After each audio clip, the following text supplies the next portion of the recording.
Hey, time to shine today, podcast Varsity Squad. It is Scott Ferguson, and I am super pumped, fired up, stoked to bring you my good buddy, Allan Misner from 40 Plus Fitness. This guy is a top 0.5% podcaster with his podcast called 40 Plus Fitness. It's amazing. Being 52, I tune into every one of them.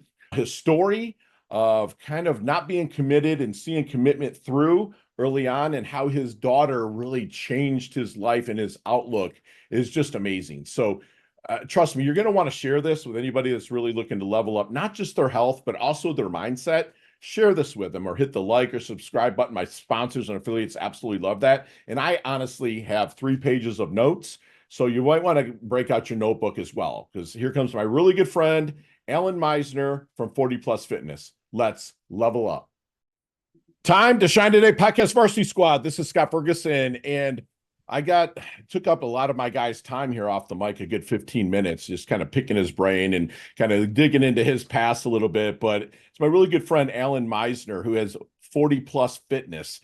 And this gentleman, I don't care. I can block this out, but he's like 58 years old. He looks freaking amazing, takes care of himself. Him and I were off mic talking about this is how it's supposed to be, with me being 52, my lady being 59, him being 58. And it's just, he looks amazing. His energy is amazing. Drops some serious knowledge nuggets on me off the mic, and I can't wait to kind of roll into what he's going to help you out with. But Coach Allan is a National Academy of Sports Medicine certified personal trainer, a precision nutrition level 2 master health coach, and a Functional Aging Institute certified functional aging specialist. He has earned specialties in behavior change, corrective exercise, performance enhancement, fitness nutrition, and online personal training. He's the host of the 0.5% globally. That's like Rogan stuff here at Squad. His podcast is recognized in the top less than 1% in the world.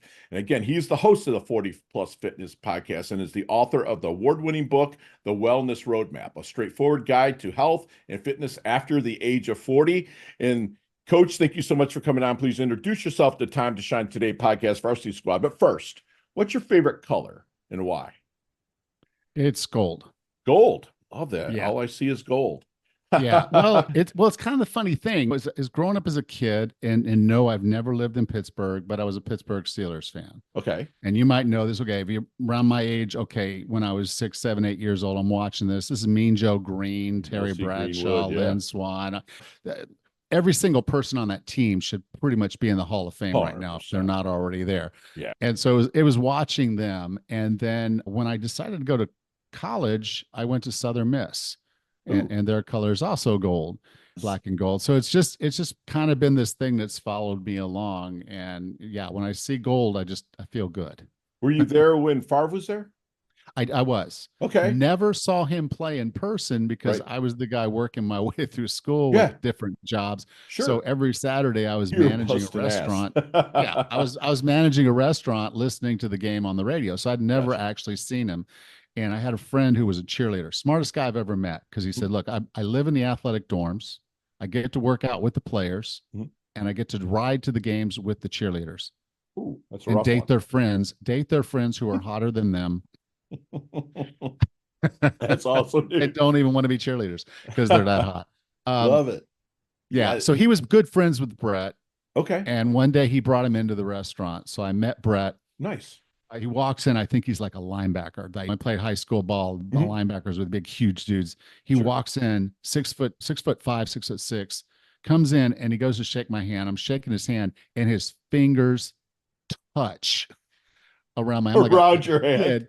like a kid shaking a grown man's hand. And I'm like, this is why I'm not playing Division I football right now. It's crazy. The athletics, there's levels to games. Yeah. And also with you being a Steeler fan, like here where I live in South Florida, it's a mixing bowl of things. And like literally there's actually a bar that's all Steelers in South Florida. I mean, you show up there on a Sunday, there's a waiting line to get in. And you're right. I mean, their team in the 70s was, again, like you said, Mean Joe Green, L.C. Greenwood, Jack Ham, Lambert, Blunt. I mean, those guys were just the steel curtain, man. I'm more of a defensive oriented guy, but their offense with Bradshaw and Harris and Swan and Stallworth were unstoppable as well. But man, let's kind of get to kind of the roots where you have, because off mic, you and I were kind of joking that my first love was real estate and I'm love her, but I'm not in love with her. And yours was kind of like exactly different with an analogy of your kind of VP of a Fortune 500 company. But let's dig into that and kind of work with that story into how you are helping the masses right now, 40 plus level up. Yeah. Well, like I said, I was an athlete in high school, really playing multiple sports, Sure. just all over the place. And then, yeah, I realized I wasn't going to make it Division 1. So I went on to college and I was doing my thing. Ended up joining an army to make sure I had some money for school. So I was infantry and doing that kind of thing.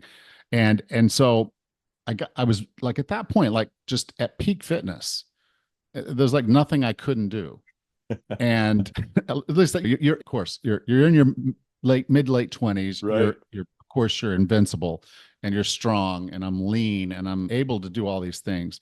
I running marathons just because I wanted to, ultra marathon because I want to, Sure. all that stuff.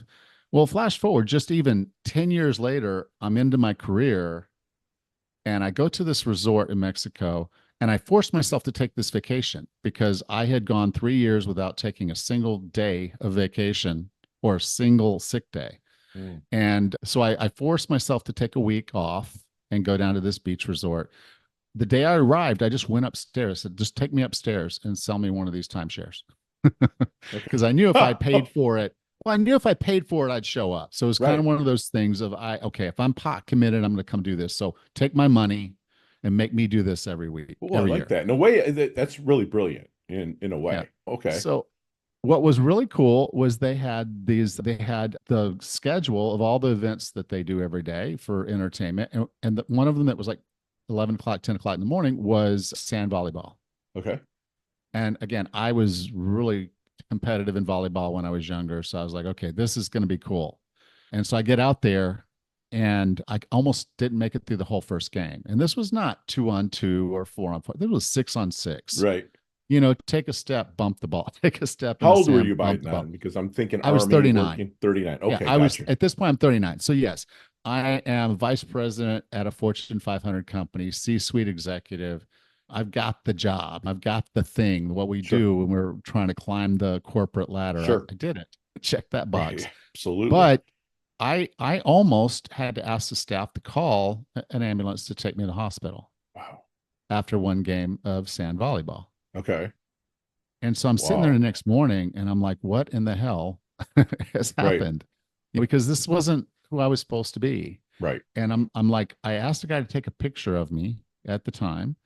And it was like, okay, I'm going to change this. Now, it was an all-inclusive resort and I'd paid for the alcohol package. So I was pot committed there too. Gotta so I be. didn't so I didn't change then. Obviously, I was going to do it when I got back. And I would try things and I would do things. And I could tell you 1,000 different stories of try and fail Sure. that I did for 8 years. Right. And I was looking for research. I was like, somebody tell me what to do. I'm over 40. Why is this so hard? And then two things happened. Okay. One was my daughter and I were on the phone. She was getting into CrossFit. Okay. She was now a level 1 instructor. She loved this. She was like really competing. She was really enjoying herself. Sure.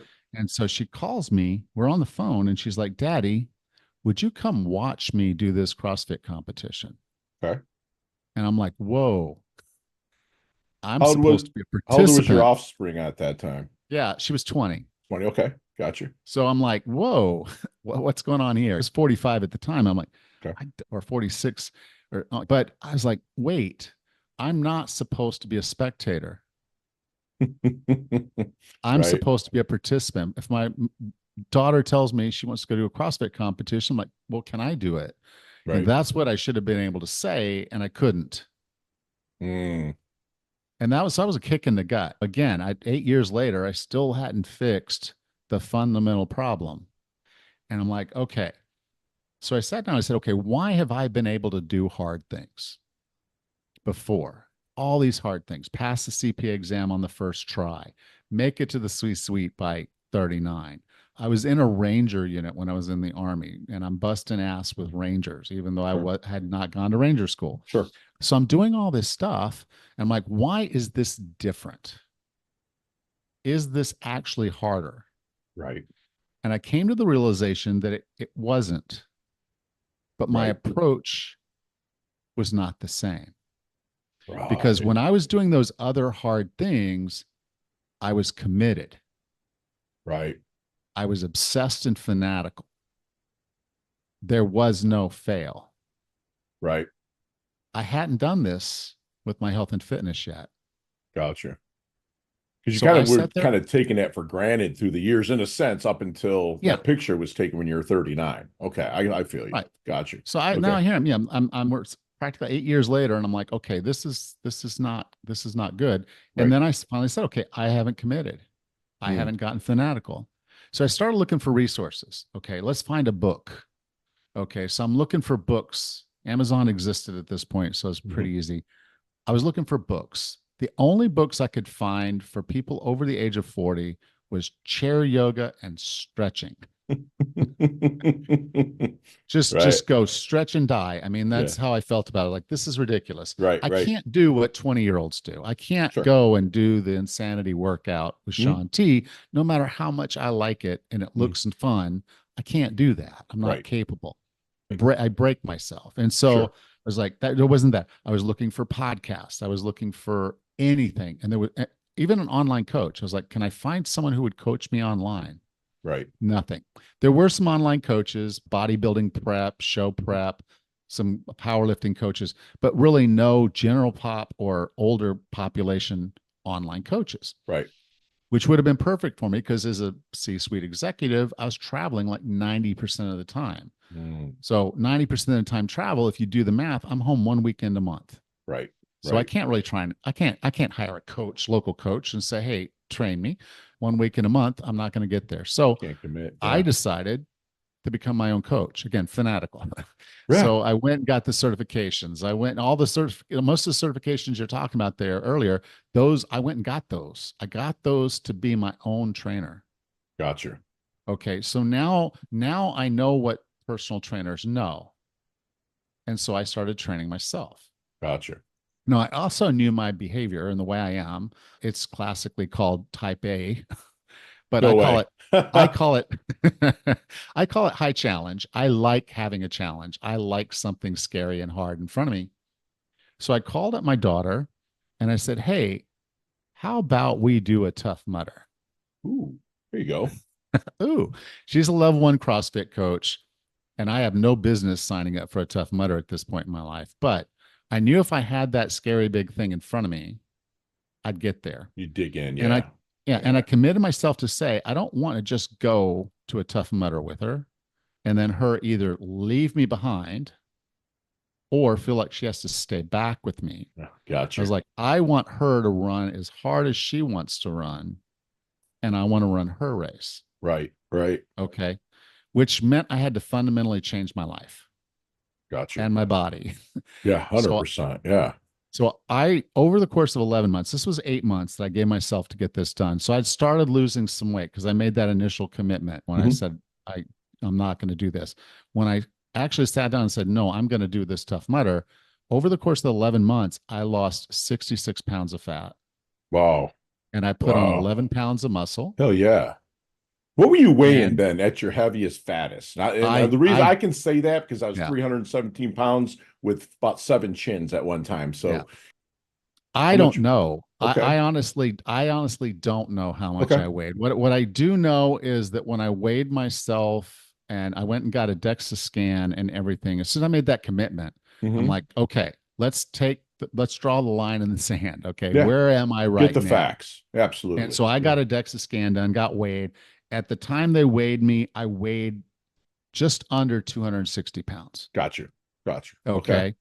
When I completed the when I went to go for the Tough Mudder and I came back from that, I went and got the second DEXA scan. This was 11 months later, or almost 12. I weighed 205. Hmm. My body fat had Solid. gone from 47 to 19. Hell yeah. Hell yeah. Yeah. That's where it's at, the BMI, man. And Yeah. like so much without a doubt. Wow. Okay. And so we did the Tough Mudder together. I ran the race with her and we finished together. So Okay. here we are coming in now. The Tough Mudder is 12 to 13 miles.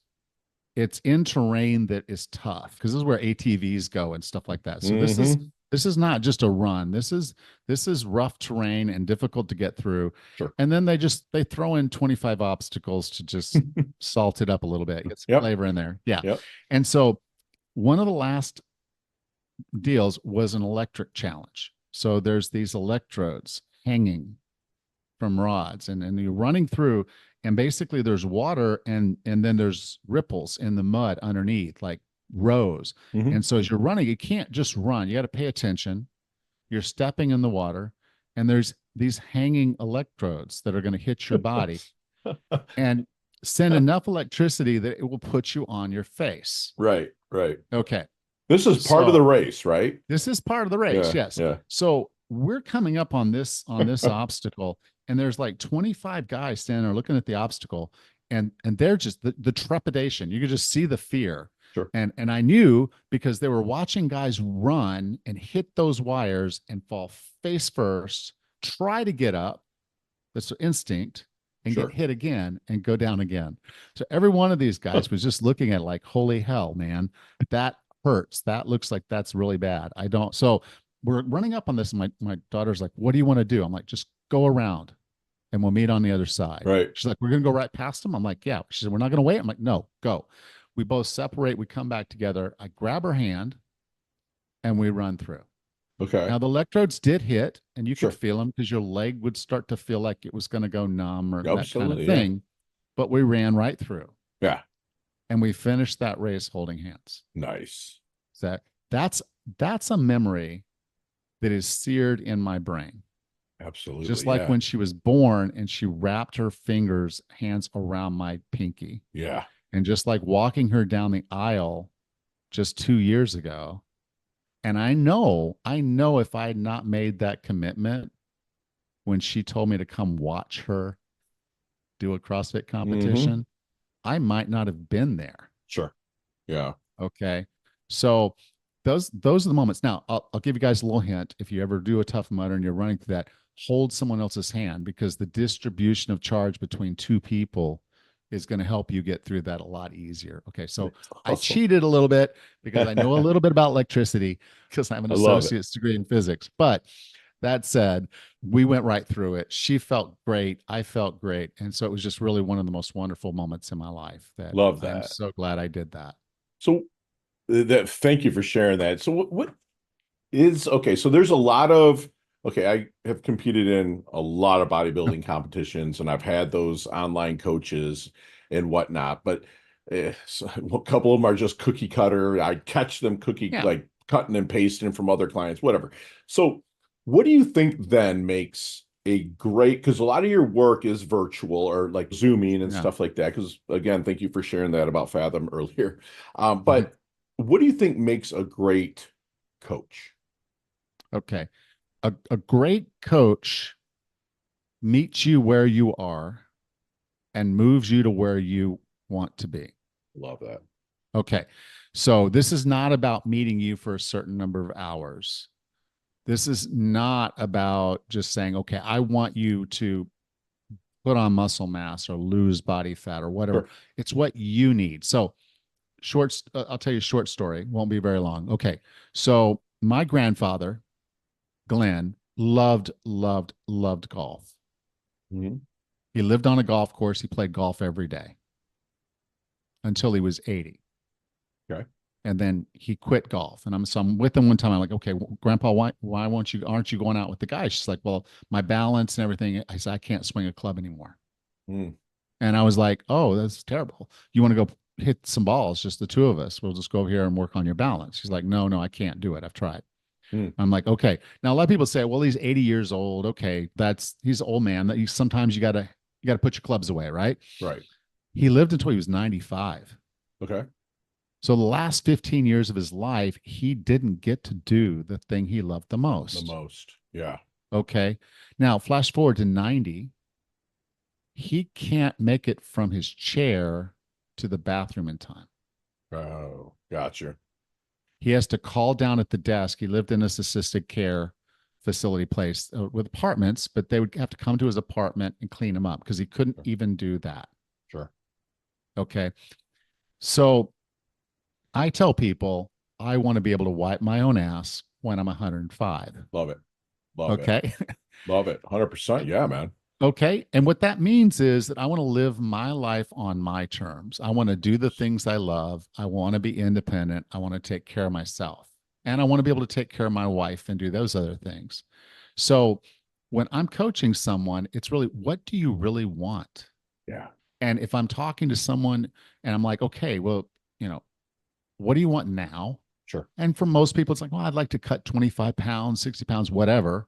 I'm like, okay, what do you want next?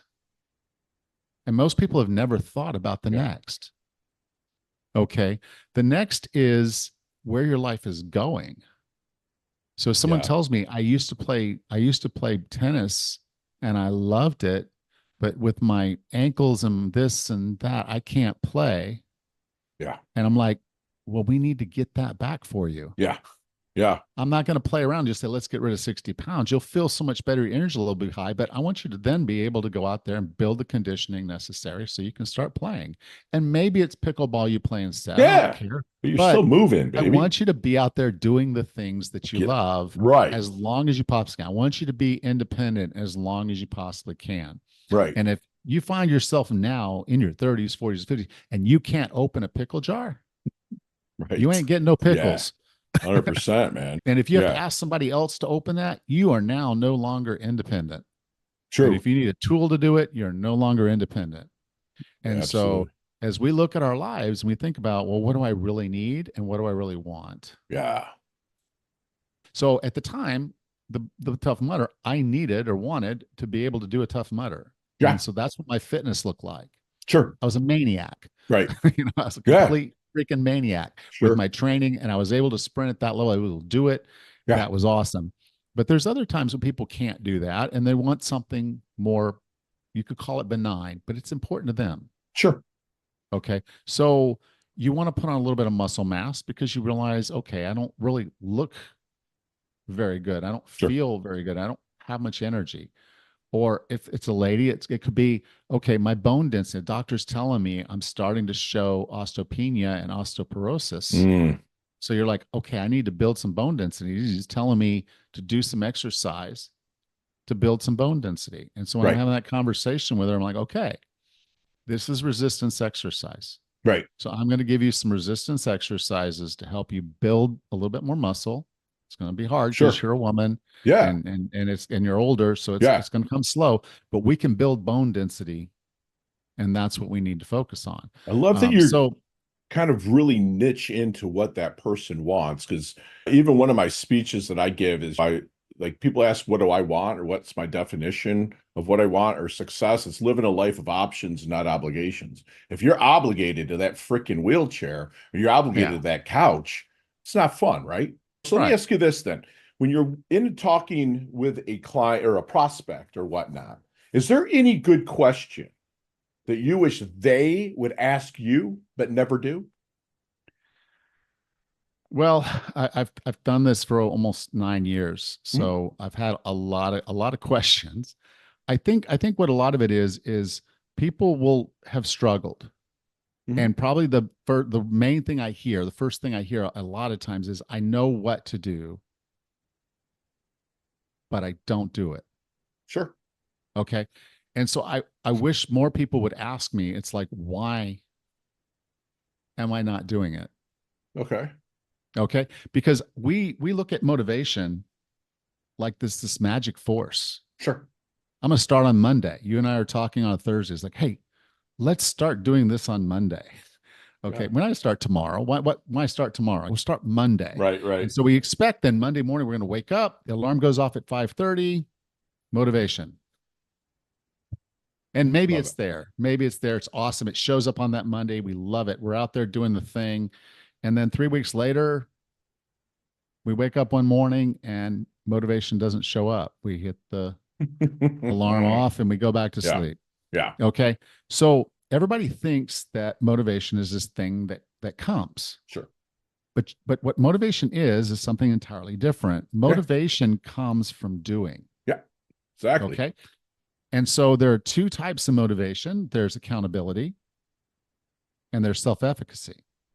Okay. Now, accountability is easy. Yep. So you go online, you go to my website, you send me a message, and you say, "Hey, Allan, I need a coach to hold me accountable to do the things, yes, I already know how to do, but haven't been doing. I need Sure. accountability." It's joining a group. So you say, "I want to Yeah. join the spin class or the water aerobics class or the whatever Sure. run club." Or I'm going to join people and get around people that are doing what I want to do to hold me accountable. So Sure. the two levels, leader is a coach, hire a coach, easy, and it's good. It'll get you going. Yeah. Joining a group is good because they'll be there and they'll expect you there for the things. The spin class is at 6 o'clock. You're there at 6 o'clock. Then you're in with those people. They're holding you accountable. So accountability is the easiest way Absolutely. to get motivated, but it's not long lasting for the most part because if once you're done paying the coach, then you don't have that anymore. If you move and you don't have access to the group, you don't do the thing. So let's say I'm going to go, you and I decide we're going to be workout partners. And then you decide, oh, if something happens with your work schedules, like, dude, I can't make it anymore. I'm going to be doing all this traveling. I'm not going to be there. And Sure. so then what? I don't have the accountability of my workout partner. I don't go. Right. Okay. So accountability is good. It's a good start. So that It's the moves into easiest the way to start. It's how I self-efficacy. recommend. Okay. Yeah. I recommend most people start there. Sure. Self-efficacy is a little harder. So at the leader level of self-efficacy, what we have is self-management. Right. And this is where you become the CEO of your own health. Love Now, that. what does a business leader in a company do to make sure that things get done? They put processes in place. Sure. Protocols, So right? there's Yeah. strategies and tactics. So Yeah. what I was finding was I wanted to go to the gym at 2 o'clock in the afternoon because there were no one there and I could do all I wanted to do and get out it quick. done. Yeah. Get it done. There's old people and a couple college kids, and I can get on every piece of equipment I want to. Right. So, Right. but here's the thing: invariably, I'd pull out my gym bag and I'd go get to change, and I'd be missing something. I'd forget the shorts. I'd forget the shirt. Right. One day it was one shoe. Sure. I don't know how you leave one shoe out of your bag. I still to this day cannot Right. understand how that happened, but I understood it was a break somewhere in my psyche that was like sabotaging me. Right. So I printed out a list of everything that needed to be in my bag, Love it. laminated it, and I Yeah. said, while I'm brushing my teeth every night, I'm packing this bag and I'm putting it by the door to the carport, so I have to step over it or trip over it to get out of this house. Right. And as soon as I implemented that tactic, that set of tactics, I had my gym bag full, ready every single day Right. at work. And so it kept me consistent at the gym. So when you're doing self-management, you're making those things happen. Right. You're going to bed a half an hour early. So when the alarm goes off, you're just not exhausted. Sure. You're packing your gym bag properly. You're picking a gym that makes the most sense that you're going to be able to go to consistently. I actually had 3 gym memberships. Yeah. Just You know, because sure, I lived an hour away from work. So I had Right. one right by the office. I had Sure. one right by my house. And then I built my own gym. And Love so this. Yeah, this is you know, solid. and so I wouldn't say go get 3 gym memberships. You don't necessarily need that, but I had that as a way of a no fail. There's Yeah. no, like I said, I was fanatical. So Sure. there was a no fail in my head, and I just kept doing things. If something was going to fail, I wanted to have another one. I wanted a redundancy. I wanted everything right. Right. And so I just kept doing that as self-management. Now, Okay. the most powerful one is the social piece of self-efficacy. And this is where your habits and your values align with what you're doing. Okay. Okay. Yep. And so the easiest way for me to explain this would be a runner. So someone goes out and starts walking, they start adding a jog to it. And so then they're kind of running and they're like, okay, well, I'll sign up for like a race. And they sign up for a 5K and they Mhm. love it. Sure. This is the funnest thing. I got a t-shirt. I feel good. Right. Right. I'm going to keep doing this. Okay. Now in their head, they think of themselves as a runner. Gotcha. And what does a runner do? They run. Right. Okay. So when the alarm goes off in the morning, they don't even think about it. It's like brushing your teeth. Identity, baby. Start setting in Yes, on it. Yeah. that's exactly the word. Identity. right. They identify as a runner Absolutely. and they do what runners do. And so as you go through this process of realizing, okay, if I can put my feet in all 4 squares, I am 100% solid. Love it. Okay. And so again, motivation doesn't just happen. Right. you do something and you have it. So you hire a coach, you're doing Right. that.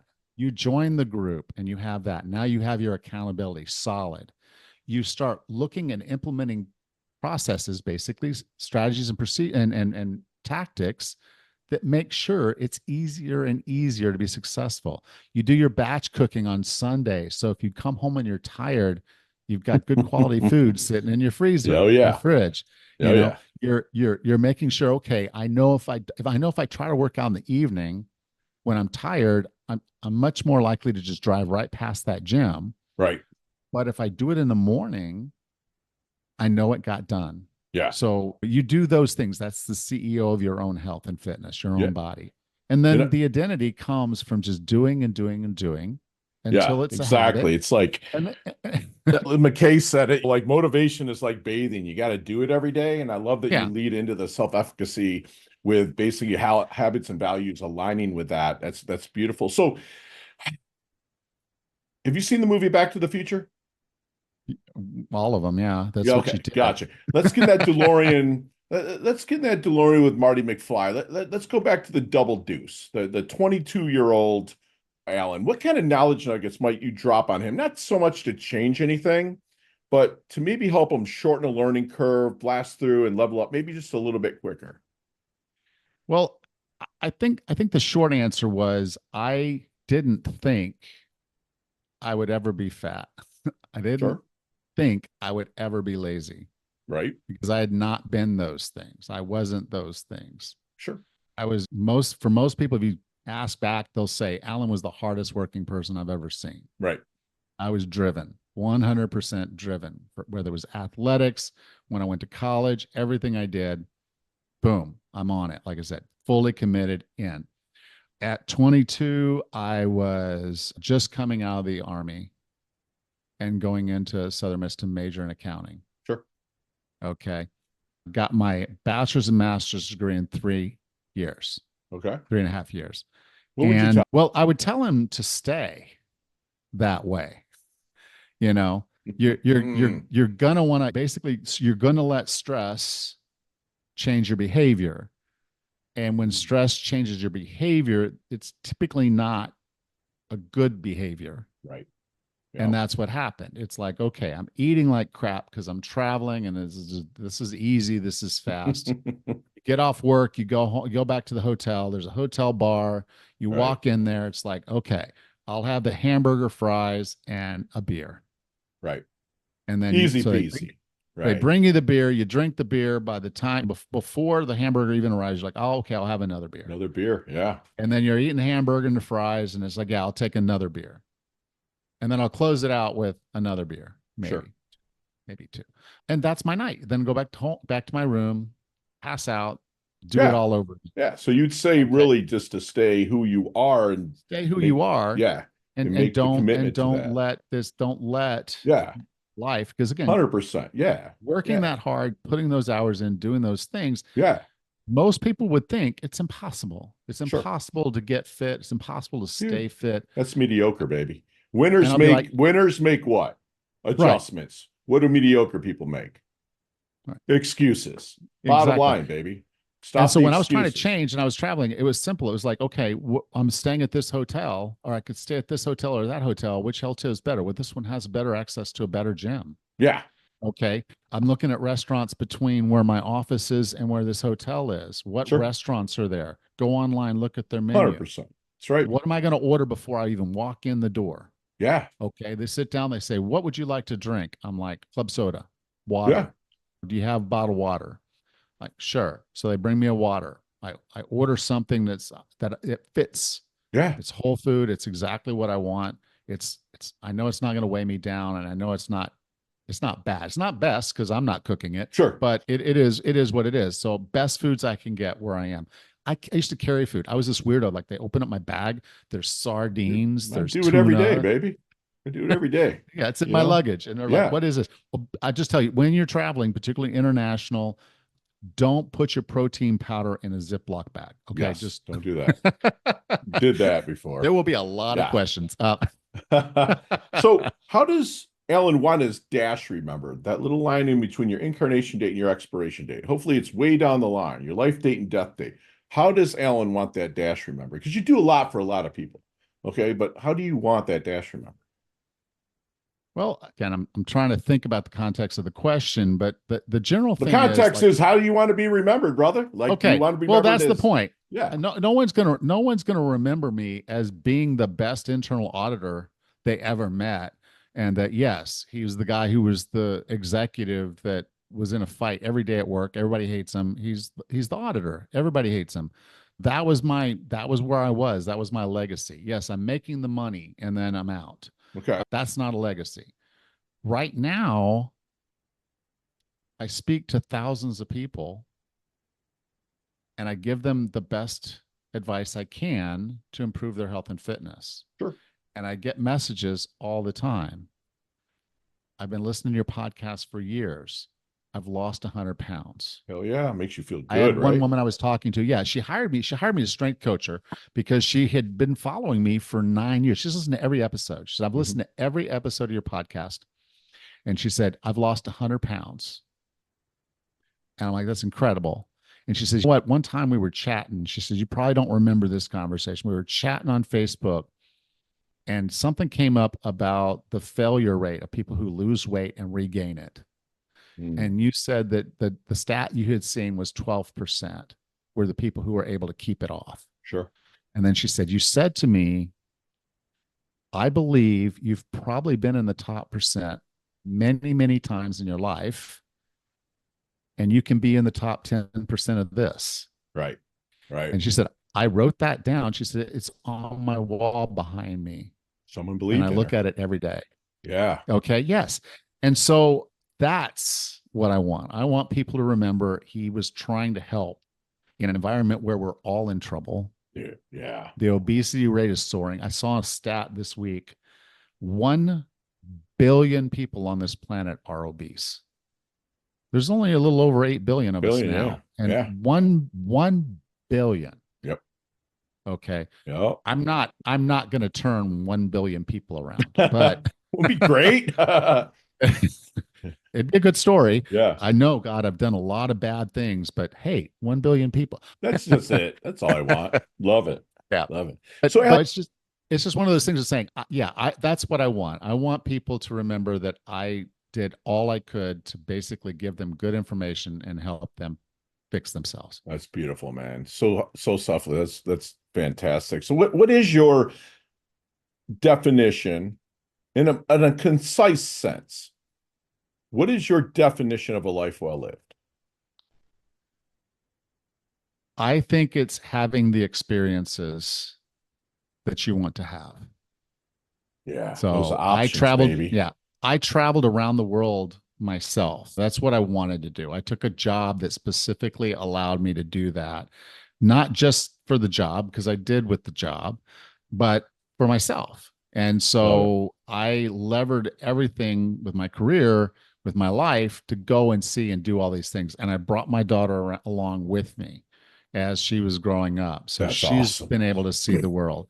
And it's those experiences. When I met my wife, because again, changing your life, getting away from all this toxicity, I set myself up to be in the perfect place, the perfect time to meet my wife. Nice. Okay. You tell yourself, never going to do that again. Never, never, never going to do that again. And then we meet each other and we're like, shit, we're going to do it again. Shit, dude. 100%, brother. Right. And so we did. And it was the most wonderful thing that we've That's done that. awesome. We've been together over 10 years now. That's But great. I was in the process of taking my daughter to Asia for 6 weeks just before that we got married. So we meet, we're going to get married. And then now my daughter's 21 and that's the time I was going to take her to Asia for 6 weeks.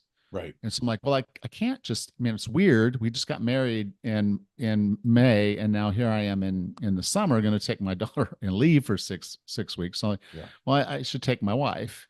But then I'm like, I can't just take my wife and my daughter. I need to take her 3 kids who are also adults. And so I took all 6 of us on a 6-week trip through Asia. Yeah. And it was that experience. That's the experience. Connection and being with the people you love and being able to do everything we wanted to do. So with Becca, we were out, my daughter, we were out doing CrossFit. We were finding all these CrossFits all over the place, like Hong Kong, Hell yeah. Sydney, Australia. Dude. And we're doing CrossFit workouts together. Yeah. Her sons, I mean, her son wanted to go to the gym with us one time, and I'm in the gym, and I said, okay, I said, have you ever done a dive bomber push-up? Mhm. He's like, a what? And I said, dive bomber push-up. And I showed him how to do it. And he's like, he could do a couple of them. Mhm. Like, oh my God. And this is Like, right after, like, how long ago was this trip? this trip was, well, it would have been 10 years ago. So you were But really kind of coming out of your fatty time then, right? oh, I was Like out. Yeah. At leaning this point. into Yeah. who you are. Like that's awesome that Yeah. you're paying it forward like that. That's beautiful. Time to shine today, podcast Varsity Squad. We are back, and Allan, I'm definitely going to meet up with you one day. We're going to rap for a while, maybe have maybe a brain grenade if not, no problem. We can split a burger or something, man. But we can talk about. Well, no. That's another thing. It's just part of me. If you want a beer, have a freaking beer. You're a grown ass adult. Let's have a beer. go. But make it a good one. Make it a good one. Don't do a crappy beer. No. You got to have a nice IPA. But we'll talk about some of these questions at length. But today you have 5 seconds, no explanations, and they can all be done that way. You ready to level up? Yes, sir. Let's do it. All right. Allan, what is the best leveling up advice you've ever received? Don't do anything out of fear. Love it. Share one of your personal habits that contributes to your success. Commitment. Beautiful. You see me walking down the street and you're like, Fergie, man, he looks like he's in his doldrums a little bit. What book might you hand me to level my mind up? Ooh, great one. It hasn't come out yet, but it is. It's called The Obvious Choice by John Goodman. It's on pre-sale. He's a mentor of mine, a friend of mine. Beautiful. Most commonly used emoji, if any, when you text? The wink. Nice. So nicknames growing up? Not a lot. I'm sorry. It's just, I just played football and sports and not many. Beautiful. Mizey's it. What is any hidden talent and or superpower that you might have that nobody knows about until maybe now? Well, I know I know all of the states in the United States in alphabetical order. Nice. That's beautiful. Chess, checkers, or Monopoly? Monopoly. Headline for your life? Helped people. Oh, love that. Go-to ice cream flavor? I'm going to go with vanilla. Awesome. Me too, actually. Goes with everything. There's a sandwich called the Mizey, my nickname for you. Sandwich called the Mizey. Build that sandwich for me. It's got a lot of beef on it. Yeah. Some veggies just to balance it out. Love it. And favorite charity and or organization you like to give your time and or money to? I do a lot of local stuff. I live here in Boca del Toro, and there's not a lot here, so we're helping out the locals here as much as we can. Giving back to the community. That's awesome. And last question, you can elaborate on this one, but what's the best decade of music? 60s, 70s, 80s, or 90s? I'm gonna go with the 80s. Yeah, my man, love it. So what you would? I think I might ask you this. Were you 83 or 84? 84 graduate? Yeah, I graduated high school in 84. 84? Awesome. Greatest year. It's the last time the Detroit Tigers won the World Series. That's a stat. Where'd you store that one? Because I'm from Detroit, man. And it's like, I love Detroit till the day I die. And I'm like, dude, we've been back a couple times, just never won it. So, Allan, how can we find you, my brother? Okay. Well, you can go to 40plusfitness.com. That's 40plusfitness.com. What a URL. That'll point you everywhere you want to go. The podcast is listed there. The book's listed there. So everything you're going to want to know about me, you can find out there. Tell us about your book. Okay. Well, I wrote the book when I got laid off. So that was a whole nother story of leaving the corporate life and doing this full time. But I got laid off and decided I needed to write a book. And so I sat down and thought about what did I learn fixing myself, and at that point fixing several other people that I'd been coaching. And so I wrote that out as a plan, basically a full roadmap to help you figure out how to get where you want to go with your health and fitness when you're struggling. And so it's a fully structured book to take you from beginning to end in reaching your health and fitness goals. Love it. Squad, I'm going to do a 5-book giveaway for the Wellness Roadmap, a straightforward guide to health and fitness after 40 by my good friend here, Allan Misner. And the first person that puts Mizey, Mizey, in any of my anything out there on social, most of you people are probably going to email it to you because I'm blessed to have a huge list. If you email it to me or if you even text it to 561-440-3830, I will, on Time to Shine today's time, I'm going to mail you the book, The Wellness Roadmap, a straightforward guide to health and fitness after 40. Again, by my new good friend, Allan Misner. And Allan, do me one last solid, please, and leave us Sure. with one last knowledge nugget we can take with us, internalize, and take action on. Okay. You are the boss of you. You're making the decisions. You are the driver of your health and fitness car. Love Take the it. wheel and do it.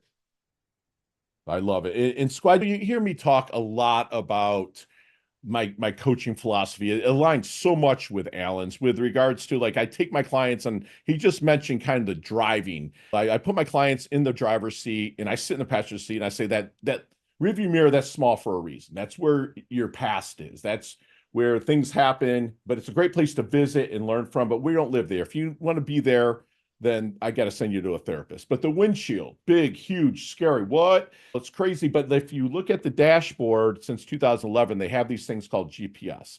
That's what I am for my clients. I cannot buckle your seatbelt. I cannot start the car for you. I can't drive you anywhere. But if you want to get there and you want a solid roadmap, that's what someone like Allan's going to do for your health and fitness. That's what I got from him. I mean, this guy is planting trees he's never going to sit in the shade of. I mean, he joined the Army, so thank him for that. He found himself really spectating and not really living as much. He said, man, I used to do hard things. What the hell's going on with it right now? So he started coaching himself.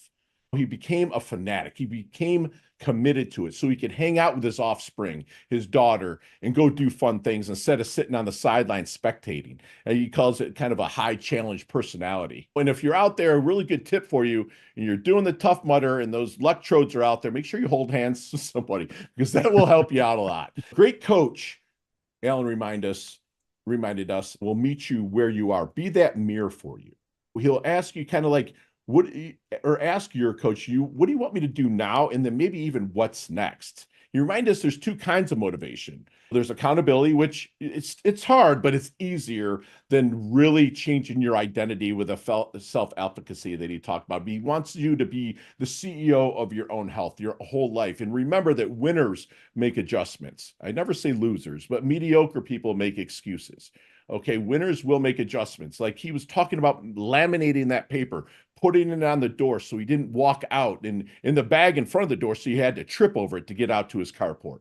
He wants you to go out and live and have experiences. And like I always say, and even one of my speeches that I'm giving tonight in Texas or anywhere else is living a life of options and not obligations. Yes, you got your bills to pay. You have to do that. But also get on a plane, go somewhere, go out to the dinner where you want to. He reminded us, listen, you are the boss of you. Get in that car and drive to what's going to make sense while you're pouring into others. And the last thing that I love about Allan is he does these things for the intention, not the attention. You don't see him on social media going, rah, rah, look at me, look at me. He told me that he has like sometimes 40 hours a week of coaching clients. I mean, to do that, that means people have flocked to him. And I'm one of those people as well. And Allan, you level up your health, you level up your wealth, you're humble, yet you're hungry, you're a handsome devil. You earned your varsity letter here at Time to Shine today. Thank you so much for coming on, man. I absolutely love your guts. Thank you, Scott. This was awesome. Love you too. All right. Chat soon.